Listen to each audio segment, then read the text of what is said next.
So I wanted to make this video about what God is, how He represents Himself to me, how I see Him. Apparently, well, I asked a question. I think I've put it in a video before. He uses different voices for different people because spirits are able to do that. Well, first of all, God actually represents everything and everyone. The house is God. The dirt outside is God. I know dirt sounds disrespectful, but but the trees are God. That's what I'm trying to say. God is everything. So God is the air we breathe. God is an intelligence, basically, that permeates all things. So the oneness concept is God because God is all. So okay, to start with, that's God. But how does He actually represent Himself as an entity?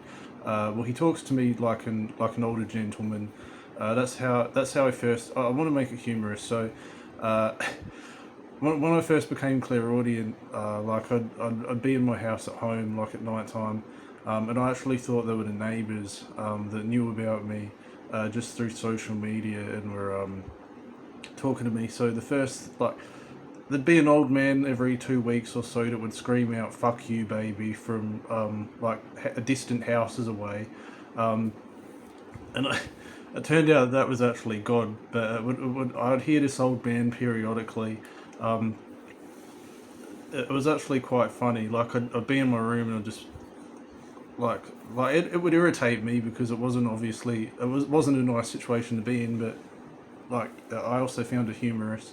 I thought, oh, it's the old man again. Like every time that happened, that happened probably once every 2 weeks. Or I'd be in the kitchen and I'd hear voices and I'd think it was my landlord in the other room. So just a running commentary just about what I was doing. Or I'd be sitting in my bedroom, like, and I'd I'd have an avocado that I'd be eating, and God would be like, oh, or I'd have an egg, and He'd be like, hmm. And I actually thought there was a camera in my room, like on the desk, because I thought, how does my landlord know what I'm doing in here? And his wife, I'd hear her voice every time I was in my room doing something, and I knew she knew what I was doing in my room, and in her voice. And I thought, what, did they sit there watching a camera, like the TV of a recording of my room? How do they know I'm doing all this stuff? And I couldn't find a camera. Like, I looked at the corners of my room, couldn't find anything. That's how it started. And yeah, she would say wanker all the time in her voice, the landlady's voice, and that's my spirit guide Christina, and that's. But I thought it was the landlady, so that's how my psychic ability started. But I wasn't aware. I actually thought there were cameras everywhere, all over the house. God also put on my housemate's voice quite a lot to make me think that he was my housemate. That's how it all started, and I actually was that fooled. I believed all of it. So other people were always around, and other like you. There's a lot of you out there that hear other people where you're tricked and you think they're just people in the house when they're actually not. And that's God's way of trying to help people help other people. So even if you don't know that you're psychic. Where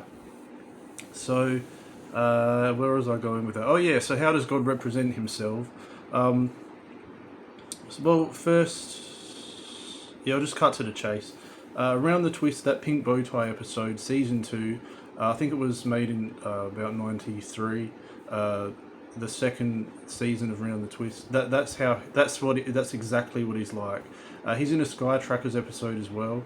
As a funeral director, if you know Sky Trackers, it's an Australian children's television program.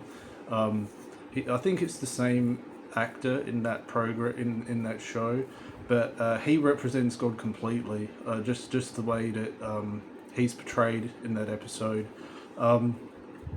He basically came to me in a dream as an older gentleman that had like an Einstein haircut, where he had like hair, the top was bald, but he had hair all around the side, a bit like a German scientist, like protruding out from his head, and just a very quirky character. So he's like a silly man to me, like a silly old man. I used to call him a stupid old man, because that's the way he sort of represents. You wouldn't even think that he was God that created everything, but that's what he does for other people. Like he works with other people in the best way he knows to work with other people. So that's actually extremely intelligent, even though it doesn't look that way. But it's actually quite funny because it's like it's like how can I describe it? They sound very American, because they represent the collective consciousness, and most of the people who are interested in me are from America.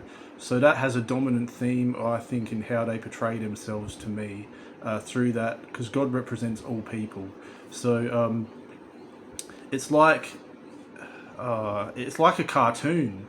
That's the way God and my spirit guides are. So that's why when I was to talk to my dad, he's just so calm and rational. I spoke to him on the phone and I just laughed because I spoke to him about other people, like that I talk to, and they're different to those who we meet in reality, because it is like a cartoon. It's like a car skidding into the driveway when God shows up, like really quickly, like doing like a uh, like basically skidding almost like a donut, and then just driving into the driveway with, like as in a cartoon, like with a Lego car, like what I had in my blog, like the Simpsons episode almost. That's like when God shows up. That's how it is. He's serious, but he's not serious.